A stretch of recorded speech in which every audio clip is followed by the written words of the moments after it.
And then I guess open the floodgates. Yep, here we go. Hi guys, I am now on the call and hearing everything. Can you guys hear me? Yes, we can, Rocky. That was pretty stealth. I didn't even know you got here.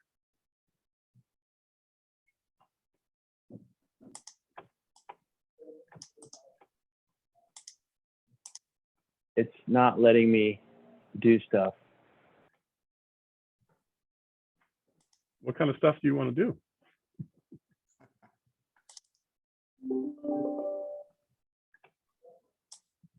I'm good. I figured it out. Okay, so we're going to let people in from the waiting room and get started. Thanks everyone for joining us today for this conversation on local amendments to the Energy Code. We are excited to have you all here. We're going to get underway in just a minute or two once we give all the last minute arrivers a second to log in. So please hang tight.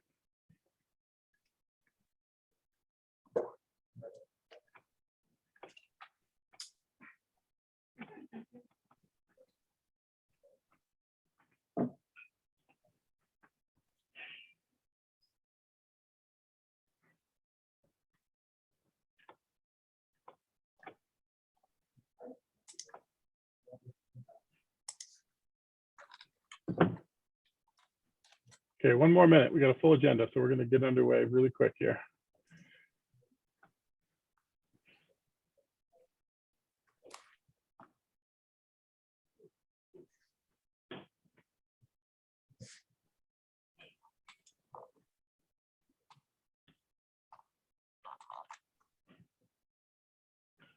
All right, I'm going to jump in. So welcome everyone to this conversation about local amendments to the Energy Code. We're very excited to have you here, as well as the panel of experts we have in the room. Everyone cringes when I use the word expert, but you all have a very important perspective to add to this conversation, so we're going to use it. My name is Ben Sullivan. I'm the Energy Program Manager for the City and County's Office of Climate Change, Sustainability, and Resiliency. And we are partnering with the Department of Planning and Permitting to advance local amendments to the 2018 International Energy Conservation Code. This session is the third of three, and it's focused on affordable readiness and specifically focused on a provision to require commercial buildings to be PV ready, new commercial buildings.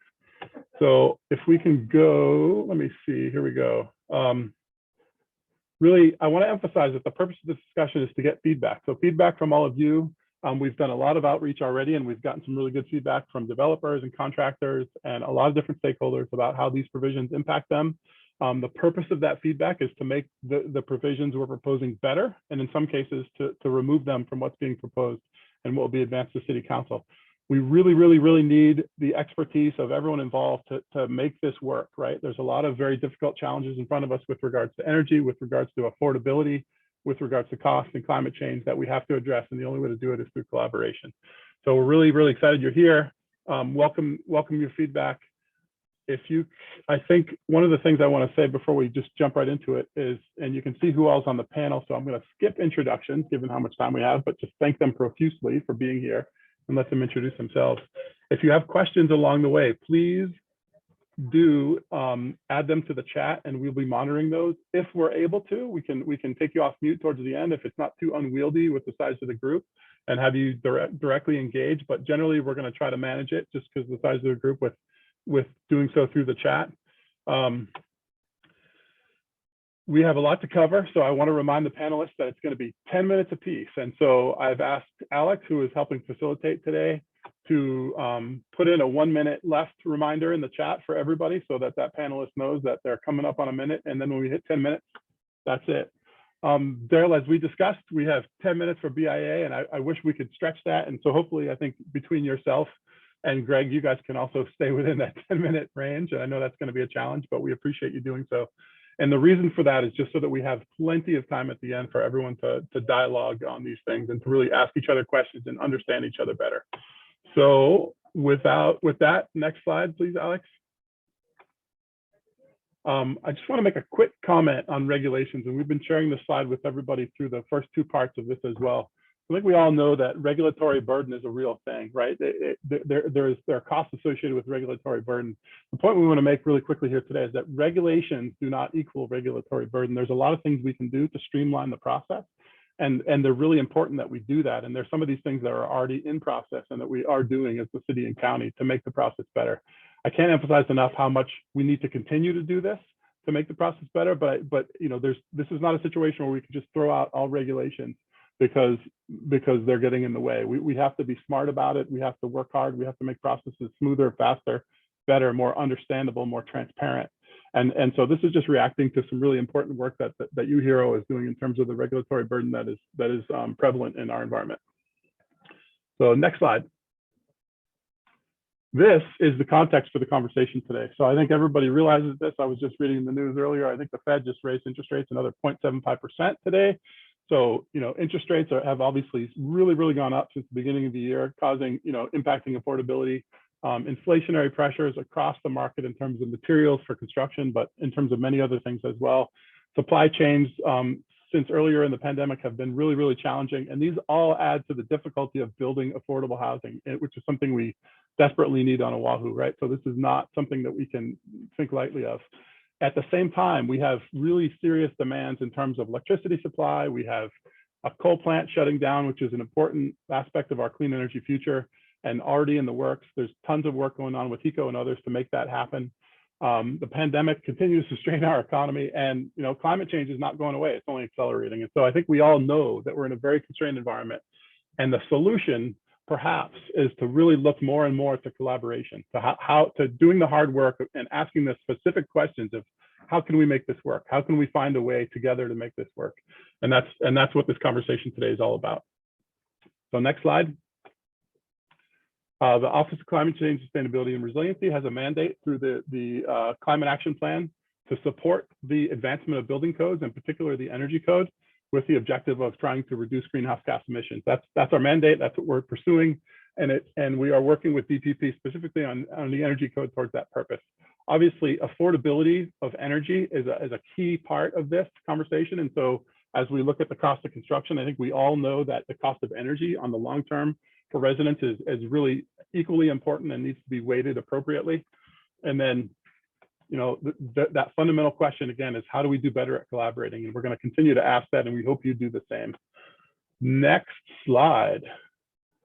This is just for clarity for those who maybe aren't familiar. I think a lot of you are, but the process nationally is adopt the national code. This is the 2018 IECC that's being adopted. The state has already made amendments to it, and then each of the 4 counties has the opportunity to make their own local amendments just to make it fit for their local market. And there's obviously differences between all the islands, and so this is an important opportunity to make tweaks where they may be appropriate. I will take a moment to say that, you know, that our office in partnership with DPP looked closely at what should be proposed, again, because we know it's difficult to you know, and we don't want to just make a bunch of amendments just because we can. So there's a concerted effort to really look at problems that we need to solve with the energy code. And so the measures being advanced fit that bill, and we recognize that they need feedback from stakeholders to be improved enough to actually make the cut. And that's where we hope to get with these conversations and the many other stakeholder meetings we're having. Next slide. So really briefly, because I got to wrap it up and get it into the panel, you know, what the first thing we want to amend in the energy code is the purpose and intent as stated at the beginning. And this is really important in our view because it really helps stakeholders understand that we're coming at this not just to save kilowatt hours, but to really do a lot of things that are necessary for our whole system to work better. That is, improving grid stability is an important function that the energy code is already basically helps with and is embedded in that, but we believe that will be an increasing role for the energy code going forward. Reducing greenhouse gases is kind of underneath a lot of this, but we need to make it explicit given our state goals that are very ambitious. And then increasing resilience. You know, one of the conversations we had on Monday with a different section of our code amendments was about what we call beat the heat. So it's about making sure new buildings and ultimately all buildings at some point need to be more resistant to specifically to solar heat gain, but generally heat gain, as we know that climate change is bringing hotter temperatures and you know, more severe heat waves and all those kind of things, and we need to be as ready as we possibly can. So next slide. Quick look at the timeline. We are moving really fast. We've been doing a lot of outreach over the last few months.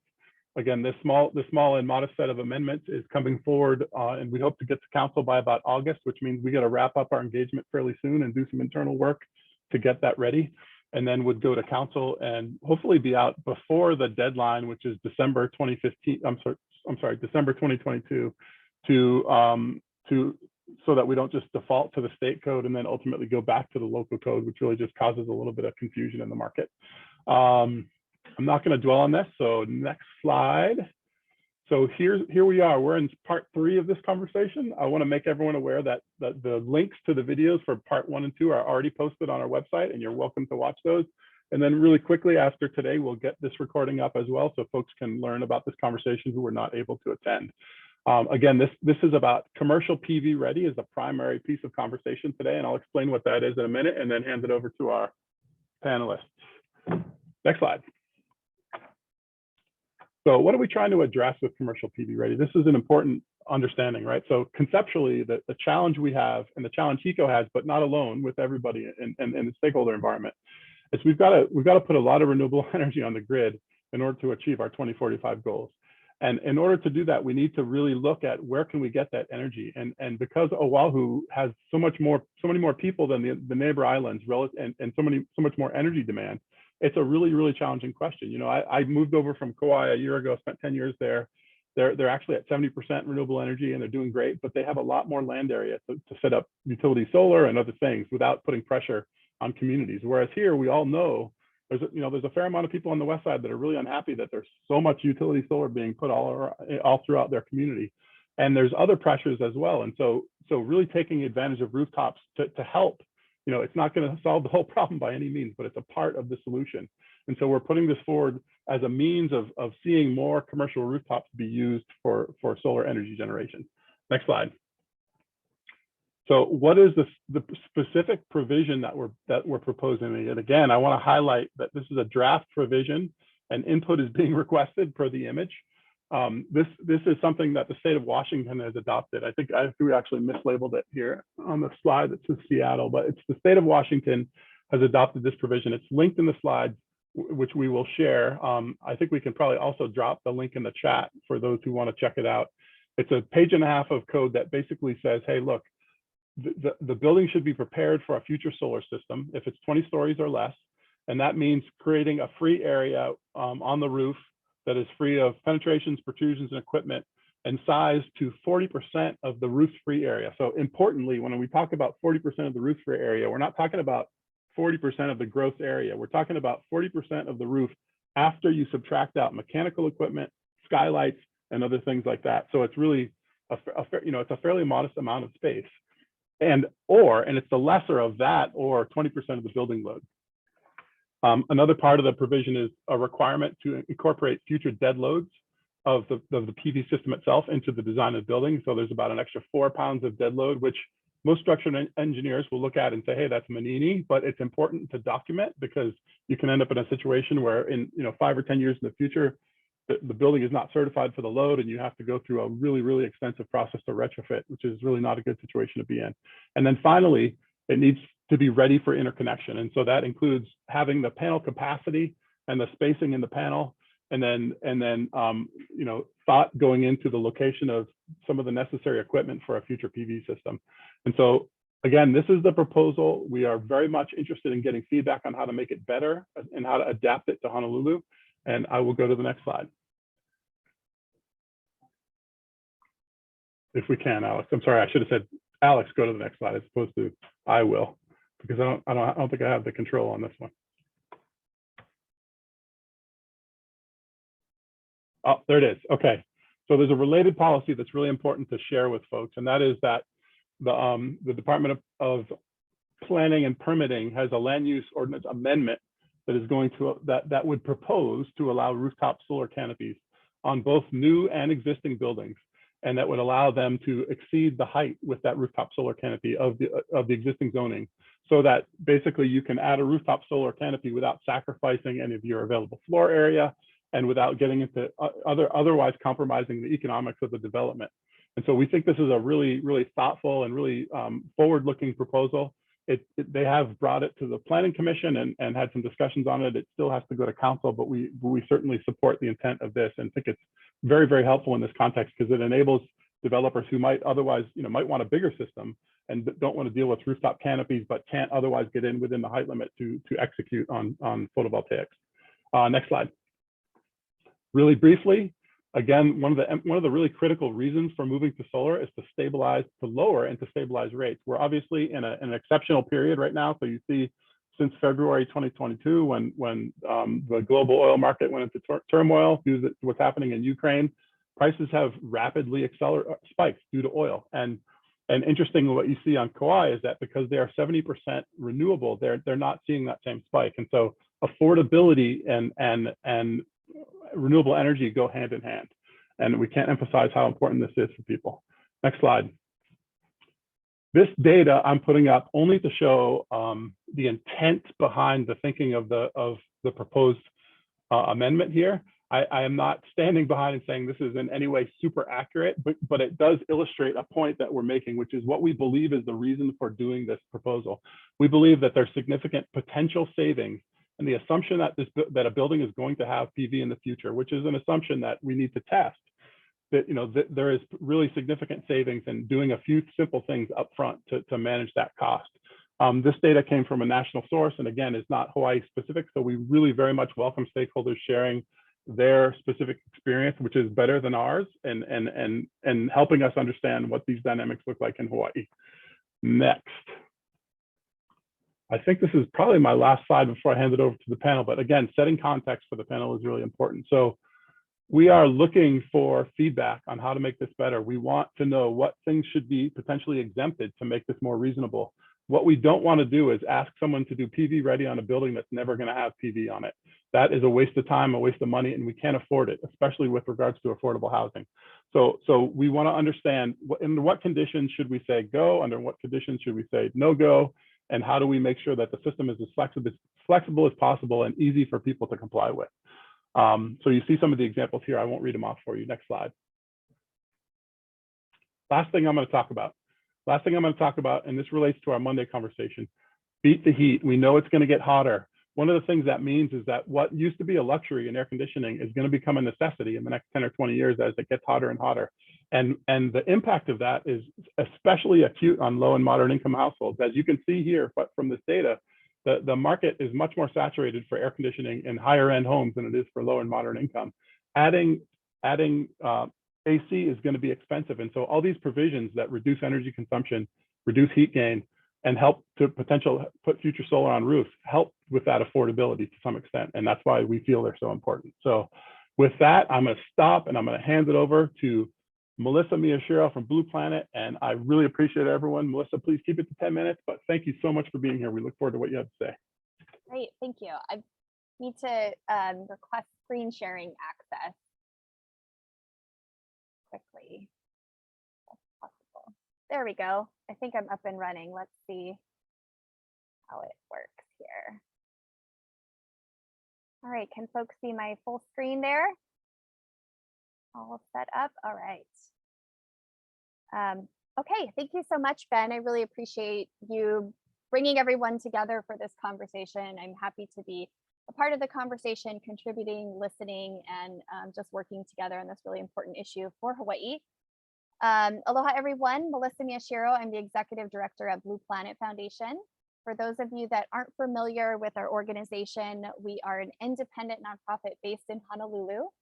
And Hawaii is our home by choice. We choose to do this work in Hawaii because we believe that Hawaii is a special place and it really can be a model for equitable climate solutions.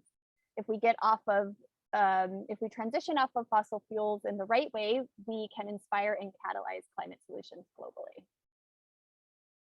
Hawaii really is the perfect place to lead the way. We have a long history of innovation in the islands and creative thinking, from Native Hawaiian explorers with their advanced wayfinding technology to Iolani Palace that had electricity years before the White House, and even the development of containerized shipping. Hawaii is also a leader in climate science. The top of Mauna Loa has hosted the longest running tracking of carbon in our atmosphere. And unfortunately, the story that it is telling us is quite sobering. You might have seen recent headlines continuing to break records in the atmosphere. The amount of carbon in the Earth's atmosphere is now 50% higher than in pre-industrial times, and it's at levels that we actually haven't seen for millions of years, back when the Earth was a hothouse and essentially inundated by ocean. And what global climate science consensus shows is that we have to dramatically reduce carbon emissions in order to maintain a livable planet. And that calls on us to not only stop emitting carbon, but also to remove carbon from the air in order to stop global warming from reaching a point where essentially the planet becomes unlivable. So as you think about Hawaii and really why we're here and what I wanted to share about how Blue Planet's work intersects with this conversation around building codes, first, just thinking about what role does Hawaii play in this global challenge? We are the most oil dependent state in the entire country. And while we've made decent progress on renewable electricity, we're still nearly completely dependent on imported oil. And we require about 1 super tanker every 10 days to fuel our electricity, our ground transportation, and our aviation needs. And the result of burning all of that oil and other fossil fuels is about 20 million metric tons of climate changing carbon pollution annually. And if you break this down by person, it's about 14 to 15 metric tons per person in Hawaii. And that's actually 3 times the global average of the global citizen in the world. It's about 3 times as much. And when you factor in military and aviation greenhouse gas emissions, we're looking at closer to 25 million metric tons. And of course, I think all of us know this, but as vulnerable island communities, we're also ground zero for climate impact, with so much of our critical infrastructure built right along the shoreline. So this is very much a global challenge, but also a local one that we face. And that's why Blue Planet Foundation has set on this goal to really guide our own internal decision making for our programs and priorities. We want to help Hawaii cut carbon emissions in half by 2030. And we know that this, it won't be easy, and it's going to require all of us, and why I'm really excited to be part of this conversation. It's going to require all of us to collaborate in new ways and move past old conversations that keep us from forward progress. So rather than staying stuck in a mindset of this is impossible, but really asking ourselves, what are the barriers that we need to work together on in order to make this possible? And in that spirit of collaboration and creative thinking, we really were aiming to spark new conversations about what's possible when we released this report. It's called Waypoints. This is something that we released in July of 2020, really in the throes of the pandemic. And it has served as our guide for our work as we collectively are seeking to recover from the pandemic while also facing multiple social crises that have since popped up since then. So what Waypoints is, it's an outline of 50 actions that Hawaii can take to foster economic growth, create new jobs, ensure equitable access to affordable energy, and also to accelerate our transition off of fossil fuels. It's not just a report, it's something that we're actively working to make happen. And we wanted to write this report because we saw a really unparalleled opportunity to shift course. You know, as Ben mentioned earlier, COVID didn't make the climate crisis disappear, and nor do the current economic woes that we're facing in the islands and also, you know, globally. But we really believe that we can solve multiple systemic challenges together, and we know that we have to. We know that we have to both address social inequities and respond to climate change. The reality of the situation is that we unfortunately can't just pick one or the other, that we really need to be moving forward on these things together. So the 50 actions and waypoints are spread across 7 categories or leverage points, and you see them here. And I won't be talking about all of them, but I want to highlight 2 that really intersect with this issue of building codes. But you can see the range from shifting our economy and really strengthening our local economy and industry, and you know, moving away from dependence on industries that make us vulnerable, building career ladders so that more local people are staying in Hawaii, and we're really building a competitive job market here. Ensuring access and affordability, which I'll talk about in a minute. Certainly related to decarbonizing transportation, so allowing and increasing access for more Hawaii residents to have things like EV charging. And then thinking about our public spaces too. So we're not just swapping out gas cars for electric cars, but we're building our communities to be more walkable and bikeable, and expanding access to more affordable transportation options. And then number seven, which I'll touch on briefly, rebuilding Hawaii, really looking at the opportunities that buildings have to help us achieve our climate goals and our resilience goals. So there are several ties between waypoints and what we've all come here to talk about, which is building codes. And the first is ensuring access and affordability. I think many of you have heard this statistic from Aloha United Way that nearly 42% of households in Hawaii are one paycheck away from financial hardship.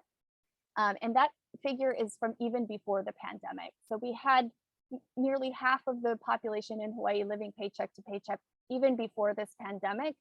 And you know, we can't afford to just kind of revert back to business as usual, because that wasn't working.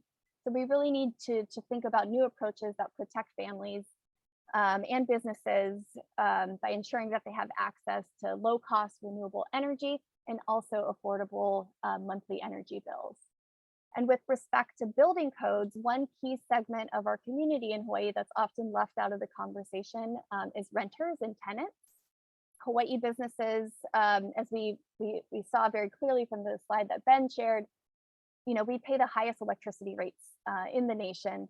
That intensifies our already high cost of living and increases monthly financial burdens. About 42% of households in Hawaii are renters. And as renters, you know, landlords and homeowners are the ones that are really making the primary decisions about appliances and home features that go into the units. And then renters and tenants can be structurally lacking options to make energy efficiency upgrades that will lower their month-to-month expenses. And in many situations, the landowner has little incentive to then install energy efficient equipment later, because they're not the ones actually paying the electric bill. So we see building codes as an important opportunity to include renters in the conversation. And then finally, this idea of building for the future. So most individuals, you know, we spend most of our time in buildings actually, and buildings are often overlooked as important levers for influencing our safety, health, economic, and environmental quality of life. So not only can high performing buildings lead to lower monthly utility bills, energy efficiency is also the cheapest, quickest, and cleanest way to accelerate our transition to 100% clean energy. And it's important that we get this right at the time of construction, because these buildings are going to be sitting in the building stock for decades. And if we are building kind of with the past rather than the future in mind, it's really the residents and the tenants who are going to be saddled later with those costly retrofitting costs. So just in my closing remarks, one element we're really excited about in the city's proposal, I don't think we've talked about it, but is the stretch code for commercial buildings. So this is an opportunity for us to really celebrate developers who are going above and beyond, and taking on that task of innovative green building techniques. And this has worked really well in other jurisdictions when the stretch code has been tied to incentives. So this is, you know, something that we're really excited about and hope to develop further. So here too, just in closing, the goal for Blue Planet is to be part of this collaborative conversation on moving forward together and shifting the conversation from this is impossible in Hawaii to, well, what are the barriers standing in the way in Hawaii, and how can we work together to overcome them? Because if we throw in the towel when we encounter a problem, we'll never get to a solution. And the future of our planet and our island communities require that we drive towards solutions. Thank you so much.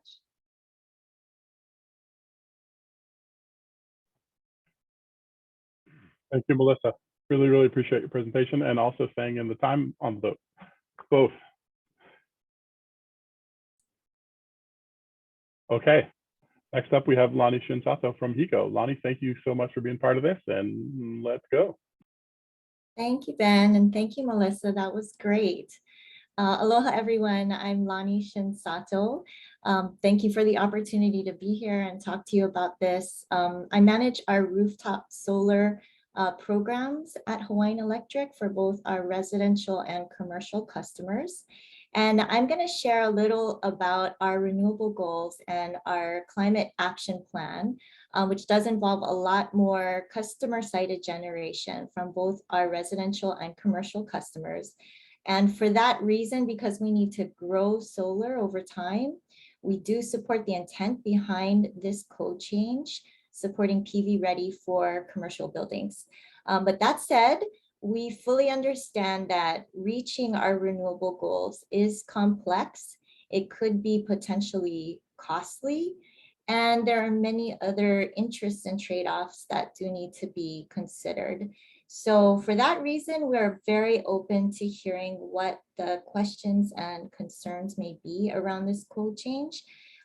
We very much want to try to work together and collaborate to resolve them so that at the end of the day, we have building requirements that are reasonable and not having that regulatory burden that Ben mentioned earlier on the building industry and Hawaii residents. So I'm going to have a lot of the same themes that I think Ben and Melissa covered.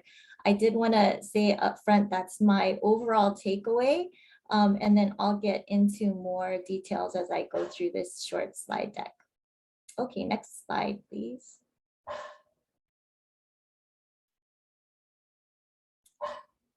Okay, so about last year, late last year, we came out with this climate change action plan where we committed to reducing greenhouse gas emissions by 70% by 2030 compared to 2005 levels. And you may have heard that we have a renewable portfolio standards or RPS that we're still very much committed to, but this is just another way of kind of looking at our climate issue.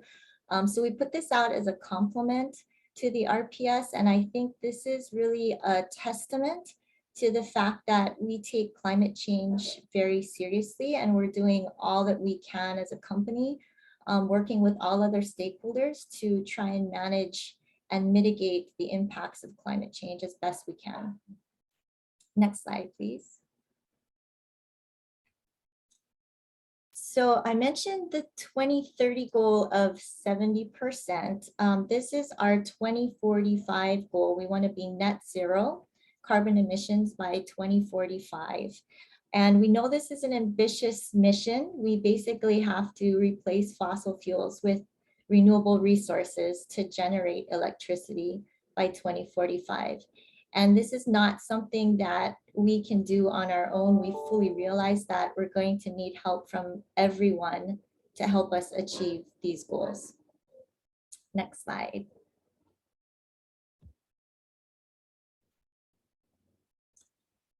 So back to the 2030 goal, how do we plan on achieving 70% reduction by 2030?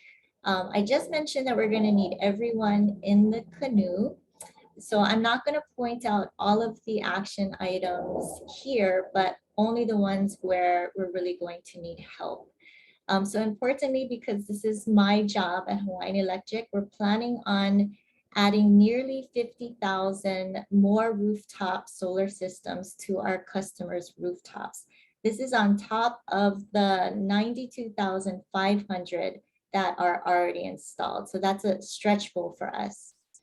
Another action item that we're going to do is really promote to our customers their use of energy efficient appliances in their homes, because that's an easy way to kind of reach our goal. If they use energy efficient appliances, then that's just less overall energy we need to generate. And then another thing we're going to do is develop new programs and incentives for our customers to be encouraged to use more electricity during the day when we have abundant solar, and use less at night when it's most costly for us to generate electricity. Okay, next slide, please.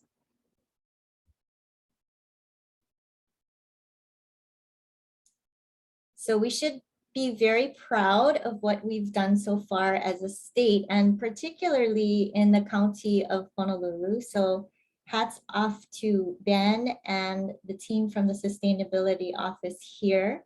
Honolulu is first in the nation for per capita solar integration. Statewide, this is all of our companies, including from Maui County and Hawaii County. We have 21% of our residential homes have solar. And Oahu is really leading the way here. 38% of single family homes with PV on this island, which is quite something that we should all be proud of. So overall, all companies, 1 in 3 single family homes now have solar. We're definitely leading the nation, and we hope to continue to do so going forward. And next slide, please.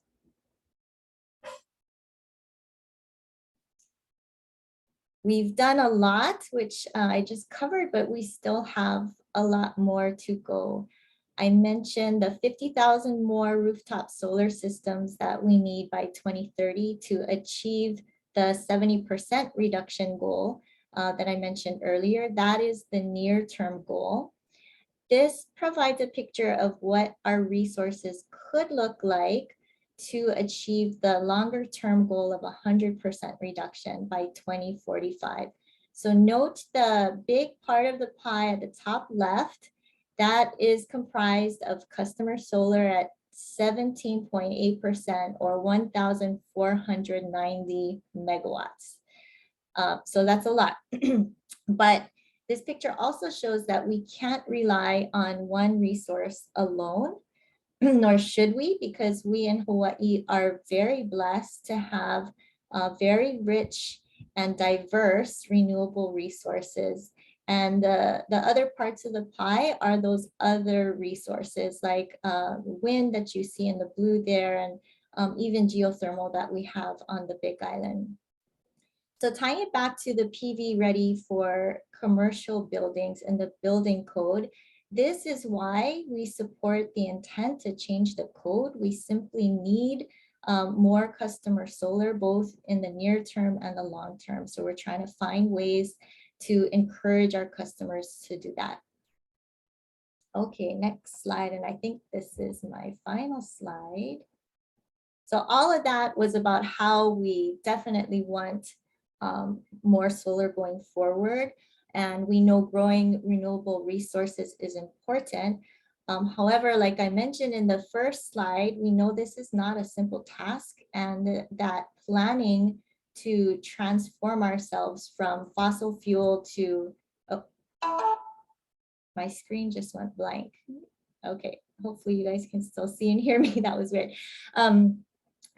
So I was saying it's, a complex task, and especially on Oahu that Ben mentioned is, the most land constrained.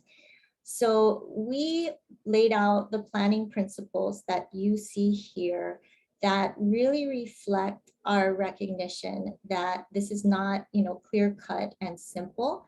And there are going to be trade-offs and different views that we know need to be heard and considered as we move forward. So number one should be clear, since I spoke to that in the earlier slides. Number two is just as important, and Melissa kind of hit on this too. This energy transformation can't be just for those who can afford it. And there are a lot of issues of equity and accessibility and affordability and access that we really have to address. So applying that to the discussion and the topic today, we know that affordable housing is a huge issue for Hawaii, and that we need to craft legislation that doesn't exacerbate that issue. So this opportunity today to have a robust discussion with key stakeholders about the proposed code changes is really important to make sure that we get this right. I'm going to skip the other planning principles that follow that kind of have more to do with us at the utility and making sure we keep the lights on. 6, I definitely covered, I think, in the earlier slides, but 7, I think very much applies to our conversation today. There's no perfect choice. And this refers to the fact that every decision we make has a physical and economic impact. Unfortunately, there isn't any free or invisible options to generate electricity. So we always want to make sure our customers are engaged in energy and educated on the choices our state is making to reach 100% renewables by 2045. And again, this discussion and this panel here today is a great way to make sure that we're looking at all the perspectives as we move forward. Okay, next slide. And I think that is my last slide. Yes, okay, so mahalo and happy to take questions later and get engaged in discussion. Thank you. Thank you so much, Lonnie, and really appreciate that. Please encourage everyone to put questions in the chat or even just make notes as you go and save them for the end. We're definitely going to have plenty of time to address that. Whoops, there was the timer, and Lonnie did great in staying under that. Rocky Mold from Hawaii Solar Energy Association, over to you. Thank you so much for being here. Hello, everyone. Thanks, Ben, and thanks a lot to the prior presenters for that perspective. I love following up on Lonnie's presentation because she basically said a lot of what I would want to say. In that rooftop solar, customer-sited solar is such an important part of our future, and it's great to see Hawaiian Electric promoting that and having that 50,000 rooftop goal by 2030. So my name is Rocky Mold. I am the executive director of the Hawaii Solar Energy Association. We are highly active before the Public Utilities Commission, working out future energy policies that promote distributed energy resources. Solar, customer-sited solar, and battery storage really is what we're about going forward. We very much support the intent of the Energy Code in lowering costs for future installations of solar. We've really been, our industry is really in the retrofit game right now, and so to have just think about new buildings beforehand and how you can optimize them for lower cost installations is super important. That said, we're not sure as an industry, how to approach commercial solar ready at this point. That's not to say we haven't been super focused on issues, with the counties and with the city and county. Really, our main, focus has been, with the city and county has been on permitting and on reducing, soft costs for solar installations.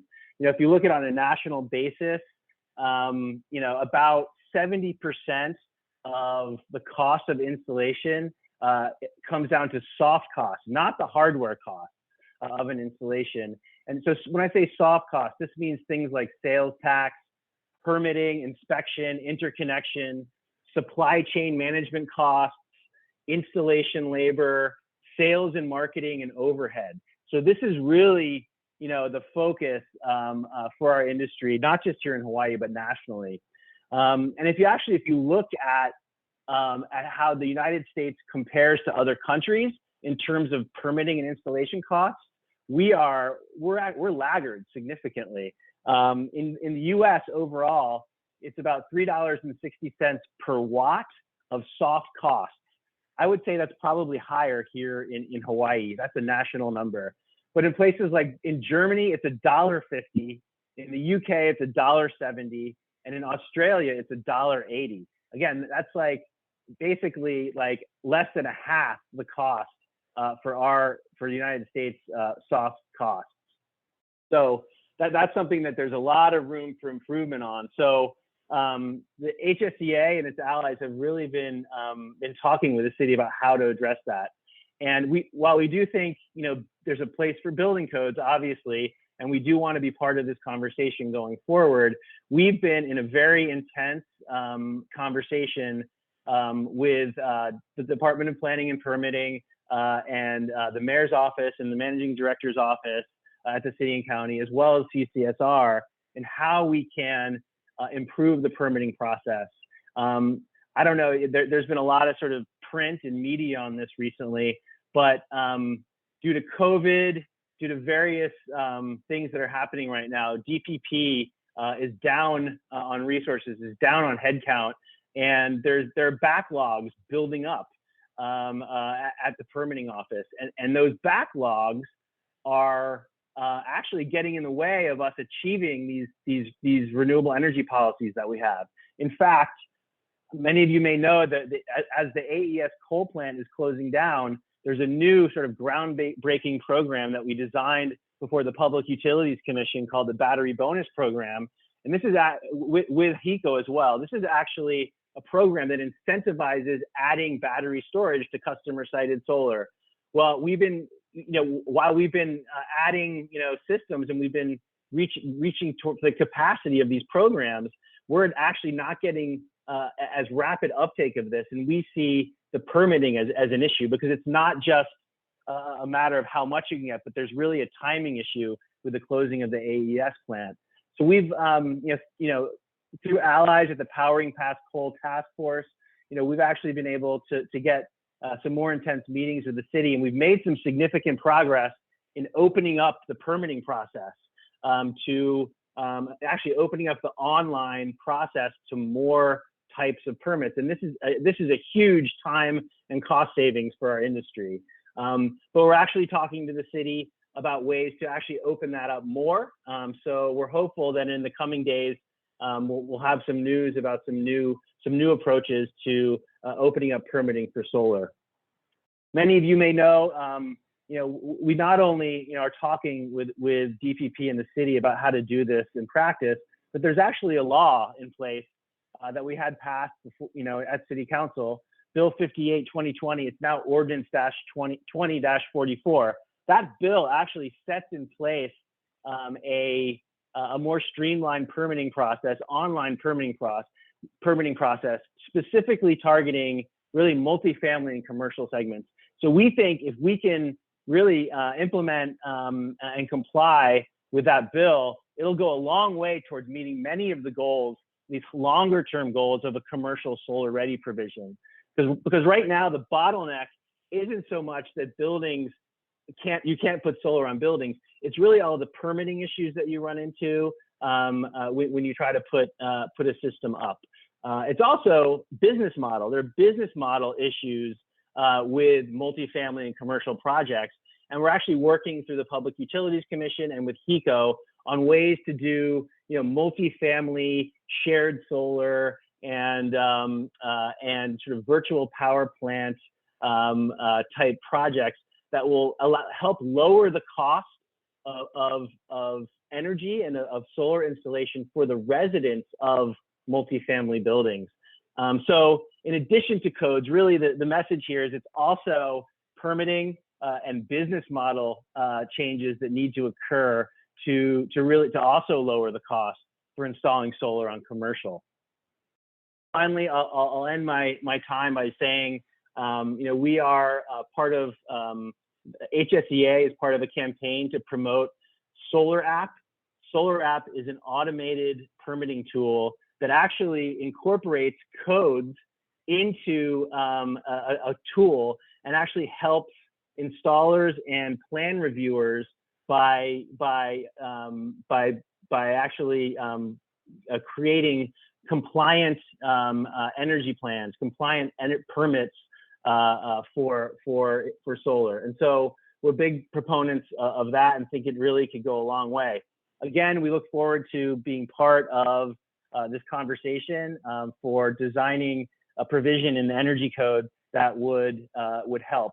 Also, I'd just like to say that the land use ordinance provision that Ben brought up earlier, we commented on that, are supportive of that, and believe that that land use ordinance change actually allows for us to build solar canopies that can work with and work around other equipment and features that are put on the roofs of buildings. So that's a promising development as well. So thank you very much for this time.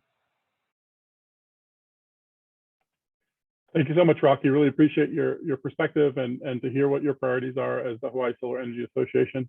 And now I'm really happy that the BIA representation is able to give us some information and present on the challenges we have with affordability, which again are very real and very important. So Daryl, I'm going to hand it over to you, and thank you both for being here, yourself and Greg.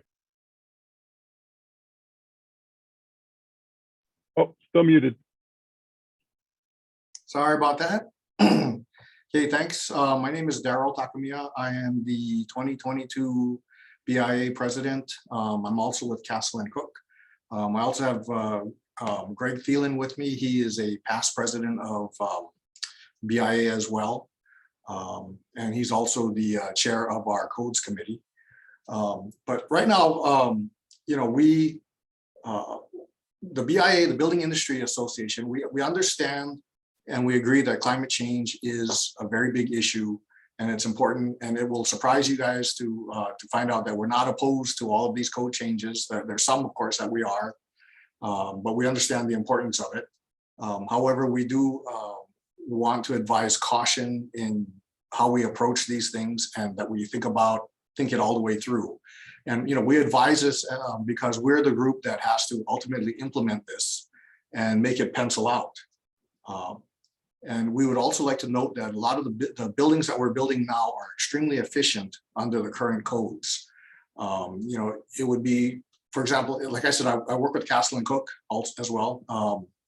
And it would, may surprise you guys, but we do have an energy and green building consultant that we use on all our projects. You know, our single family homes and our townhomes are all EV ready, PV ready. All our buildings are fully insulated, use dual pane glass. We all use Energy Star appliances, water saving fixtures. We do blower door testing per code, which means that we have to pull a vacuum on the house to make sure it's airtight and energy efficient. You know, so we do all those things. At the same time, it's important to recognize that we still have a housing crisis, and we've had this for years. Next slide, please. So right now, this is from the Honolulu Board of Realtors for May. The price of single family homes is up to a staggering $1.153 million. It's up from $978,000 a year ago. This is an increase of $175,500, or 17.9% over 1 year. Condos are not doing any better. They're $516,500 in May, up from $457,750 last year, or a 12.8% increase. You know, as Ben mentioned earlier, a lot of the problems are for price increases, lack of inventory, increased cost of construction, inflation, labor, material supply chain issues, and of course, increasing regulatory impacts. Next slide, please. The low interest rates and the lack of inventory drove the prices and the demand. Right now, the demand is still very high. Both single family homes and condos spent a median of only 10 days on the market in May before selling. So that goes to show how bad our housing crisis is. Homes and condos on the lower end saw a decline in sales, indicating that more families are being priced out of the market. New inventory is coming in at higher price points, and that's further impacting affordability. In May, 63% of single family homes closed above the asking price, and 45.5% of condos sold above the asking price. Next slide, please.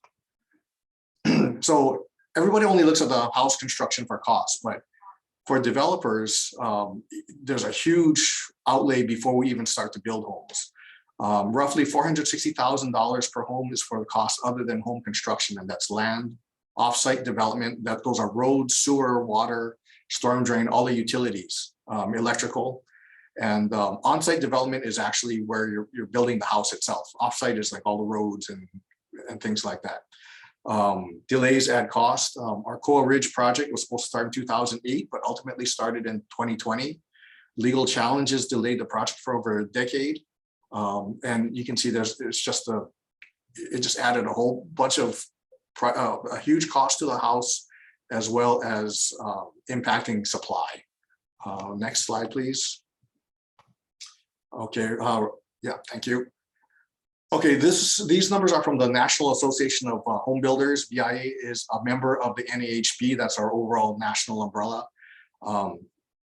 Just in the state of Hawaii, 409,361 Hawaii households are not able to afford a new median priced home.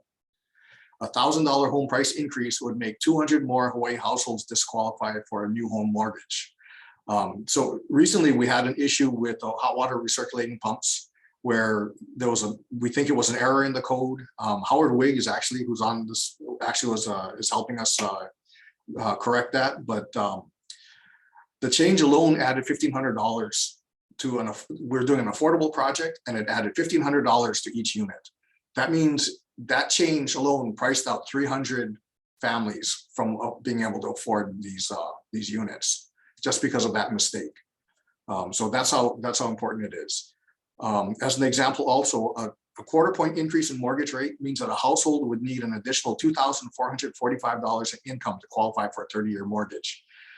As Ben had mentioned, the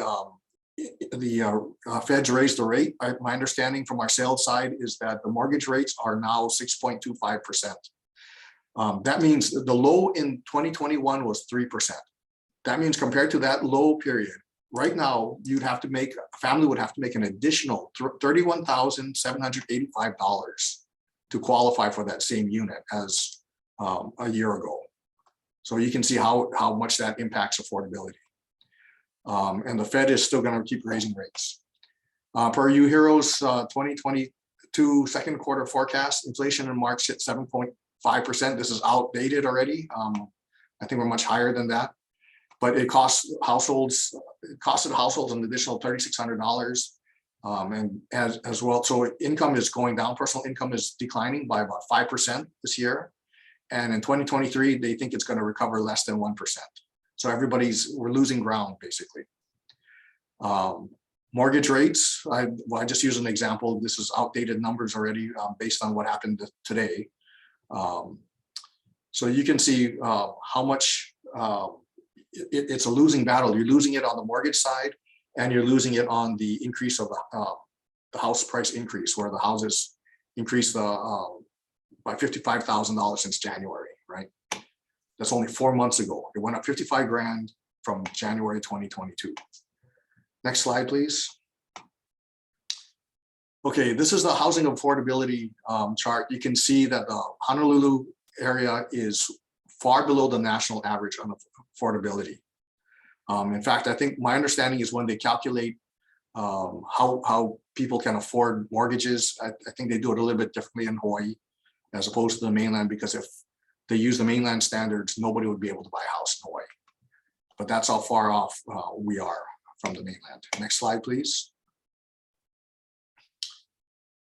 Okay, so this is the US households in millions by highest price home they can afford. So you can see right here, this is nationally, right? And our median price is right here in that third tier, the 850,000. Actually, we're a little bit higher than that. We're actually in the second tier because we're at 1.15 million. So realistically, you're looking at 3.3% can afford that price point nationally. And that's our median price in Hawaii. So you can see the challenges that we're up against. And when developers build homes, our average size home is geared so that it hits the median price.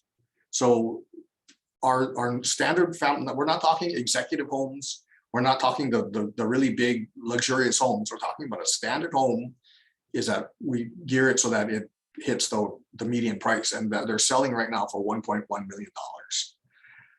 Okay, next slide, please. Okay, regulatory impacts. Next slide. Okay, this is national averages again. Regulatory costs are $93,870 per new home in 2021. This is 23.8% of the price of a home. And you can see the different reasons for the breakdown of that cost. Next slide, please.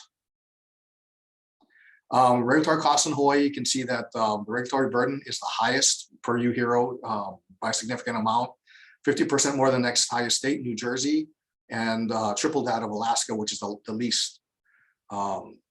If you look at the NHB percentages based on our costs, it's about $275,000 per single family home and 123% for condos. Next slide, please. So proposed code changes don't take into account cost impacts to housing. We'd like to change that, make sure everybody pays attention to it.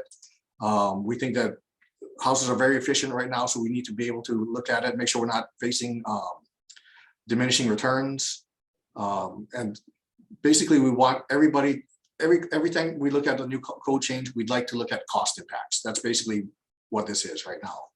And it's death by 1,000 cuts. People only look at the current code changes at hand and they forget about everything else that went past previously and raise costs, right? And we're looking for incentives, not mandates, because mandates don't, one size does not fit all. Next slide. Okay, I guess Greg, I don't know, I think I used up all your time, Greg, sorry. I don't know, in some ways it's a favor. I don't know if you guys want me to, Ben, but if you want, I can burn through a real abbreviated version of mine. No, Greg, that would be great. If you could, Okay. if you can go through it quick, it would be greatly appreciated too. Sure. I'll skip my background and you'll see what I'm working on a couple slides in. Can we go to the second slide? So you may be wondering why I'm bringing up taxes, but it's an important concept here.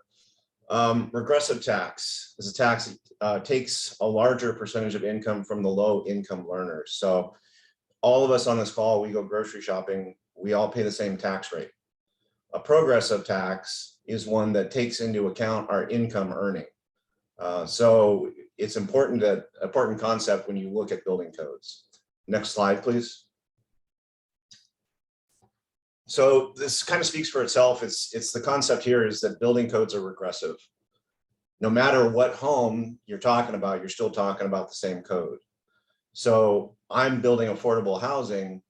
I'm following the same code that somebody that's building market price or luxury housing. Next slide, please. So how big is this problem?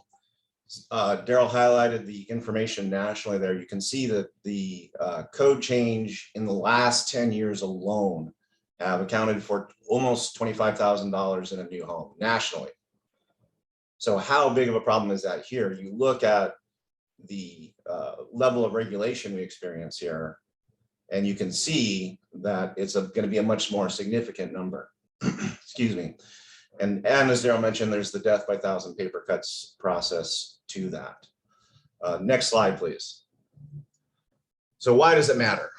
So these are our two projects I'm currently working on developing with a group of investors. If we are successful in building these projects, excuse me, we're talking about 116 affordable housing units that will be set aside for those earning 80% of the AMI. Now, the codes that we adopt will apply to these buildings the same way they apply to luxury condos that are being built in Kaka'ako. So when we talk about the importance of codes and we talk about the regressive nature of codes, this is why it really matters. So I also bring up the point that if we can build these, because unlike market price homes or luxury homes, we can't increase the price. The rent that we can collect for these is set by law.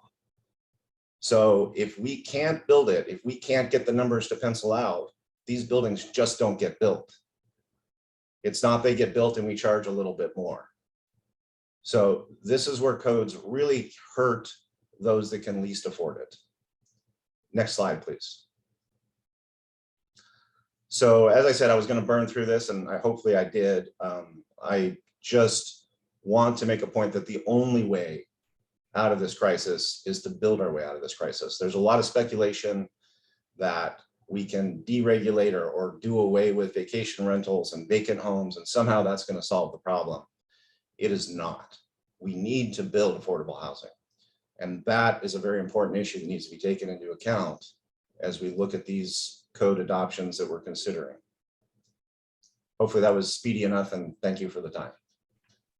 Thank you, Greg. That was very important. And I will just be the first one to say that we do not want to have a code provision that stops 116 units from being built for 8% AMI.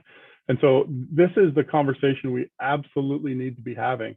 But what we're asking everybody is we got to move from the general conversations to the specific. And the reason being is because, as everybody knows, you know, and I think Lonnie in particular, because they're probably feeling the pressure from their customers, energy prices have also gone up really, really rapidly. And those also represent a very significant burden. And so, you know, the term that you referenced was regressive tax. I think the term that we use in my own vocabulary is energy burden, right? An energy burden is really just looking at someone's energy bill as a percentage of their income. And so it's really the same concept. And energy burden has gone up tremendously since February as a result of energy costs. And that's because we're still dependent on petroleum. And so it's, you know, our perspective here is it's not either or, it's both and we have to acknowledge how difficult it is to build affordable housing and make sure we're not hurting that. But we also have to be willing to dive into the details of these provisions to understand them. So I'd love to use the time we have to do that exactly, and to really look at the specifics of what's being proposed and see what aspects of it are most costly. Are there certain types of buildings, such, for example, as affordable housing, that either need to be exempted or needed to be provided assistance to make sure they get over the finish line? Those are the things that we need to do, because we can't, you know, we've got to achieve the climate goals. We've got to achieve the affordability goals. So thank you so much for everybody, you know, for joining in this discussion.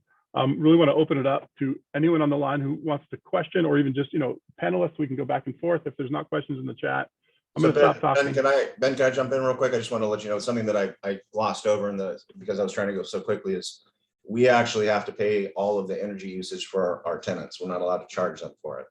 So we're very sensitive to energy consumption. So that's all something to keep in mind there. But I think that one of the things that was brought up earlier is the stretch code.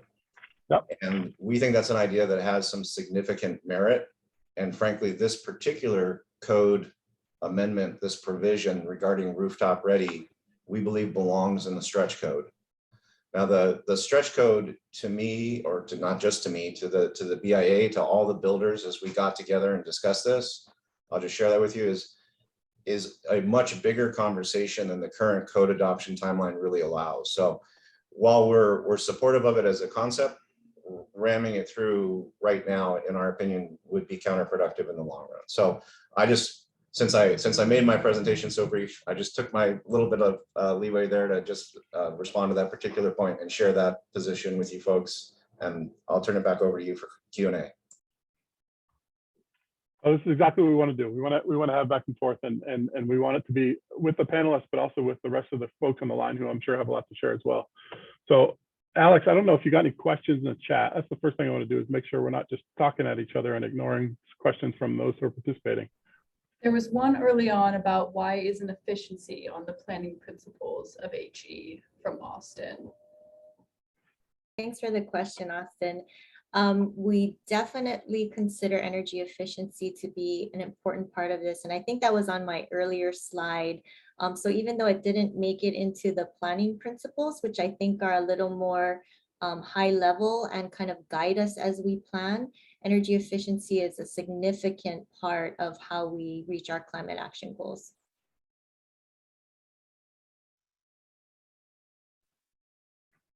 Thanks for that, Lonnie. Other questions, Alex? There was a comment from Colin about, aren't we contemplating reasonable exemptions for affordable housing, perhaps some other circumstances, which I think we were just touching on a little bit. Yeah, so I think Colin's question or comment is perfect, right? So when we did this, and when we looked at EV Ready, that's exactly how it was handled, was an exemption. Our ideal would not to be to exempt it, because I think like Greg, we want to try to help save people's energy on the bill as well, if we can in any way afford to do it. And so the question is there a way to support it for affordable and then require it for the rest of the market? And that's a question we need to ask and we need to explore. There's a lot of avenues that are opening up, and I realize that some of these are just things that aren't in the market yet, so it's not fair to say that they're solutions. But just as an example, the state passed enabling legislation for commercial PACE, and so property assessed clean energy is a vehicle for borrowing money that also allows that borrowing to be passed in the transition from someone constructing to someone owning. Even though in your case, Greg, you're saying you maintain ownership of the building. There are other programs like that, and I'm not as familiar, but I believe that Fannie Mae actually allows for green buildings to borrow an extra 5%. And it's exactly for the reasons that we're citing, is that they see that the life cycle costs are reduced, and therefore they extend the borrowing capacity on the project to accommodate for that. I can't say that I've utilized those mechanisms, so it would be ignorant of me to say it's easy or it's accessible, because maybe there's barriers to doing that. But certainly that this is the kind of exploration we're looking for. I see a hand up from Howard Wigg, so I'm going to stop. Thanks, Ben. Daryl mentioned the fact that for multifamily, there was a water circulation requirement that was proving unnecessary. And can you talk about what you're doing about that as you develop the 2018 IECC? Yeah, so we were advised that, from a number of stakeholders, including internal and external stakeholders, that was problematic. And so we are exempting the requirement for water recirculation pumps for that exact reason, because it was seen as an unnecessary cost, especially for smaller units where there's really not that big of a loop to circulate water. And so I think that's something that BA has commented as a welcome revision as among the revisions we're proposing. So thanks, Howard. And I can say that we being SBCC, State Building Code Council, are looking at developing the 2021 IECC, and we will be proposing to delete that provision also. Thank you. So per my earlier request, I want to poke at you guys a little bit, and forgive me for doing this, because I'm trying to inspire just some discussion, and I'm happy to be wrong about what I'm putting forward here in this conversation. But the provision that we're proposing specifically has like 3 key components in it, right? One is it says create a solar ready area on the roof, which shall be the lesser of 40% of the free roof area or 20% of the panel capacity. It also requires that the project have additional structural capacity to handle the weight of the PV system, and then it requires interconnection, or requires the building to be prepared for interconnection. I'd love to hear from folks who get in there and actually wrench on electric panels and do these installations. What aspects of this are potentially the most problematic? Because I can speak from past experience myself, and this might be out of date, but 20 years ago I used to work for developers and do mixed use residential design, and to rearrange a roof alignment, obviously you always got to gang your venting, and there's some rigidity there, but you can make the space, because it's not one contiguous 40% space. And it's also not the 40% of the gross, it's 40% of what's left after you have all that equipment. So to me, that seems achievable and very low cost. There is certainly a cost. Somebody's got to do that work. It's a little extra work. And so I hear you on death by 1,000 cuts, but if it saves more than it hurts, then we believe it's beneficial. And so I'd love to hear feedback specifically to the provisions in the policy, if anyone is willing to kind of wade into that a little bit.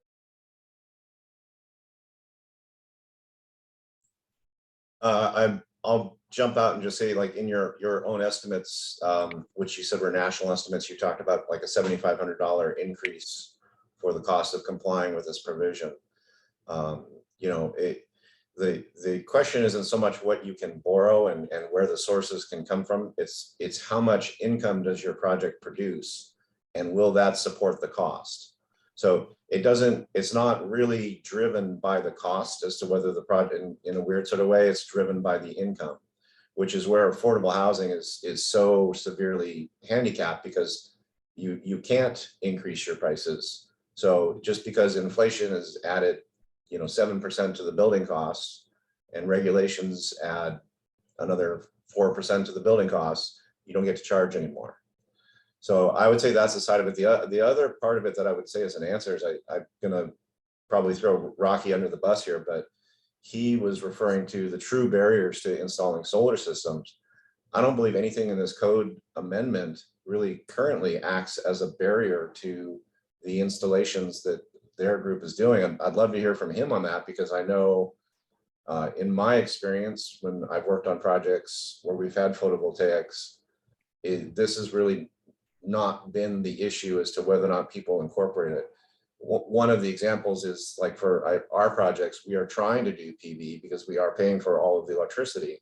But as Rocky referred to, we can't get approved to do battery installations in a multifamily setting like that.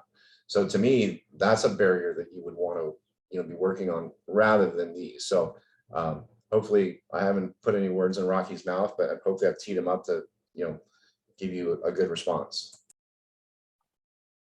Yeah, thanks. So, the PV industry is made up of problem solvers.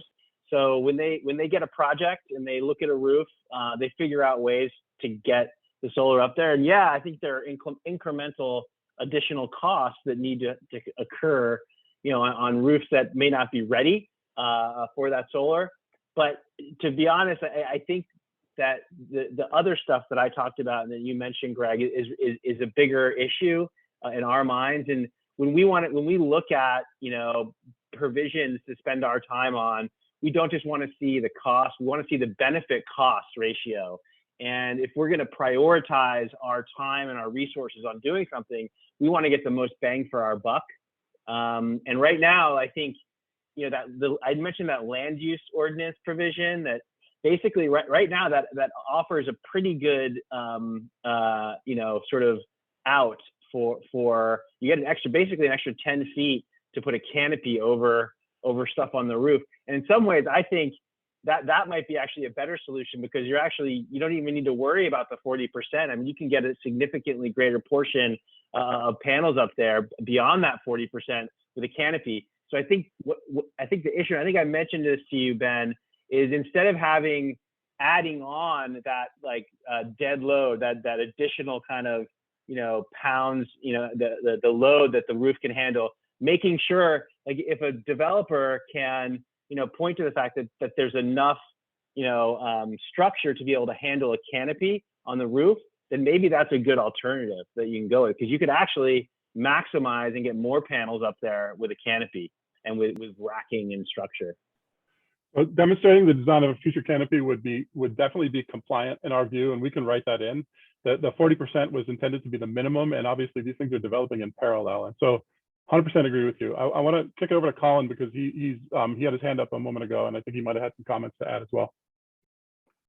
Well, the first is a question. When do you need feedback from those of us who build these things? Can you give us a deadline at some point? Because we're all running around with our heads cut off, so to speak. And I've just recently started to get substantive feedback from some of my partners, and we're going to have a lot of detailed comments. The Seattle or Washington model legislation is pretty generic.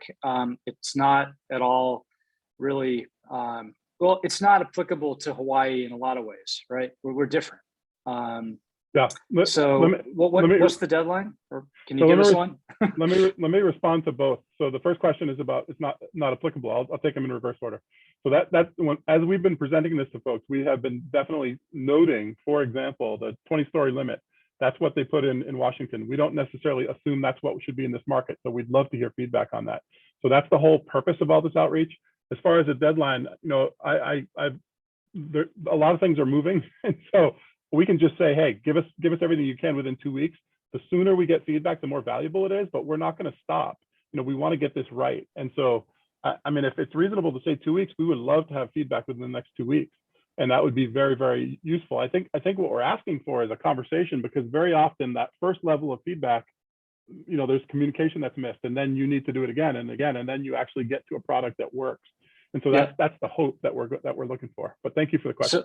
So that's great. Well, I think we can do that. We agree there's urgency here. And I think just a couple of quick comments.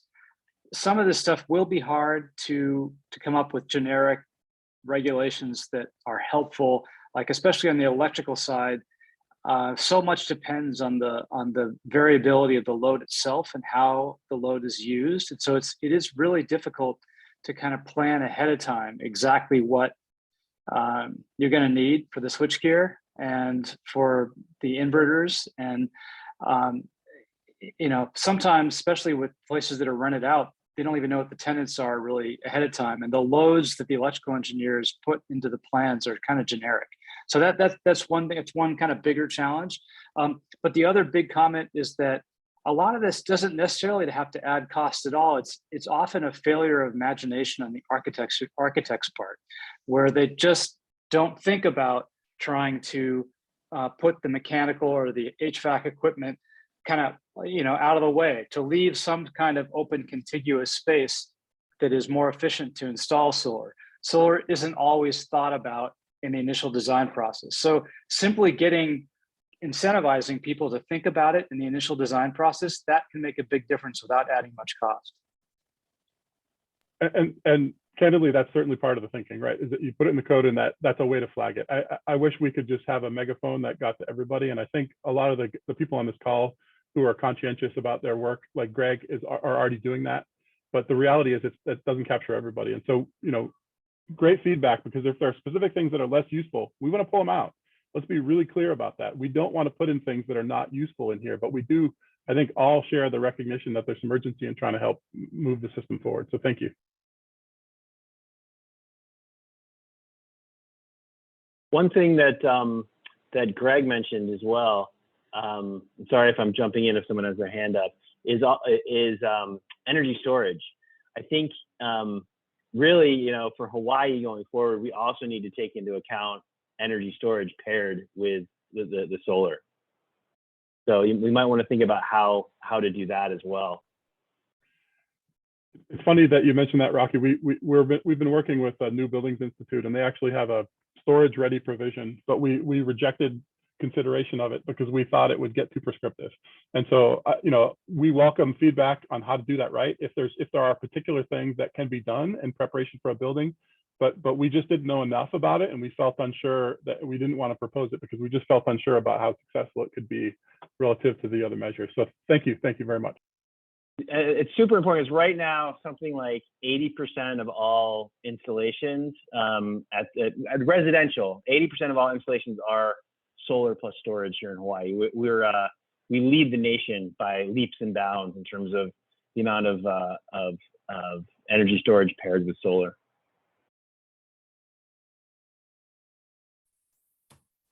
Can I just mention something? Hi, my name is Gisu.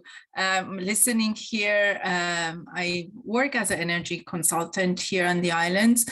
In regards to energy storage, specifically for affordable housing, I think in order to really not to kill the projects, and be more cost efficient, maybe storage can be planned in a next phase. Let's say you install the solar panels, but then plan for storage later. We also want to make sure that when we have storage, that people are less mindful for really being energy efficient. So, and this is also a factor that we, in general, have to include in our thoughts as we plan. And the other thing is energy storage is usually the lifespan of solar panels are 3 times higher than the battery lives.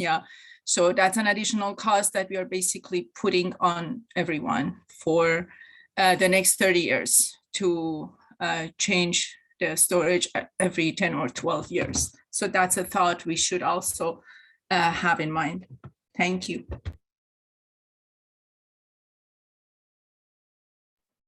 I'll ask Alex if any other questions have come into the chat, and then really just again continue to open it up. This is the right dialogue. So really appreciate the offer for feedback from folks in the industry. We're going to continue to discuss this with our colleagues from BIA and elsewhere across the industry to just see if there's a way to make this work by paring it down and getting the right measures into the code. Because again, I think there's broad agreement on the concept of trying to get more solar on rooftops. And there's also very clear and broad agreement on the importance of not impacting the development of affordable housing. And so, in that regard, this is a successful conversation. We're pinched for time, but we're pushing ourselves with deadlines, which, that's how it works sometimes.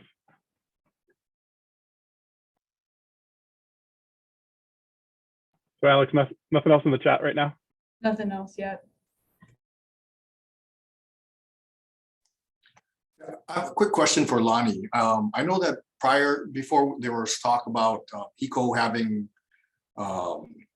battery storage stations, like per neighborhood or something, so people would feed into that as opposed to everybody having their own batteries that they'd have to change out every so many years.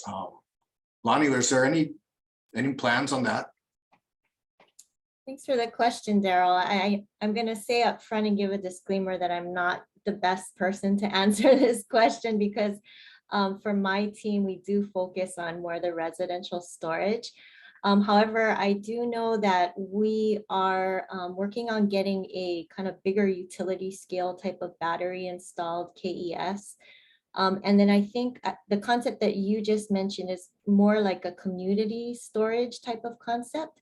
And I think that we can see the benefits of having something like that. So I think that's still on the table for us. And as you folks know, I mean, doing this kind of work, it's so dynamic, and you have to be kind of looking at all the different solutions at once. And so I do think that's still an option. And if it proves out to be good for customers, good for the grid, and good for renewables, then I think that we consider it very closely and ask our PUC for permission to do that.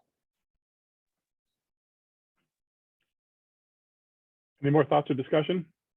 Definitely want to wrap up with some really encouraging appreciation for everyone who joined the call, because it is really incredibly valuable to have all the perspectives that we had, and to understand what some of the constraints are.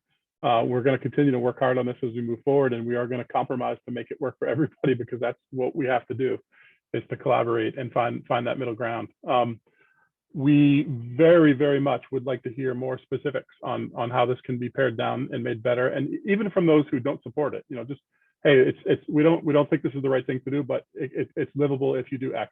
That's useful feedback. So you don't have to give on your position to help advise us on trying to make it better. And ultimately, it's this decision is, just to be very clear, above my pay grade. Ultimately, the administration is on a whole going to evaluate this. We're going to talk to DPP, and if the decision from our leadership is that based on feedback it doesn't go forward, that's where we're going to land. If it does go forward, then that's where we're going to land.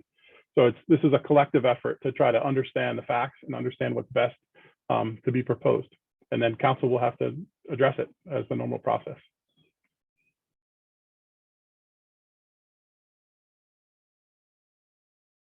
Okay, big mahalo to everyone. We're going to give you back 4 minutes of your day that you had scheduled for the rest of this meeting. And again, huge thank yous to everyone who joined. Aloha. Thank you. Thank you. Thank you.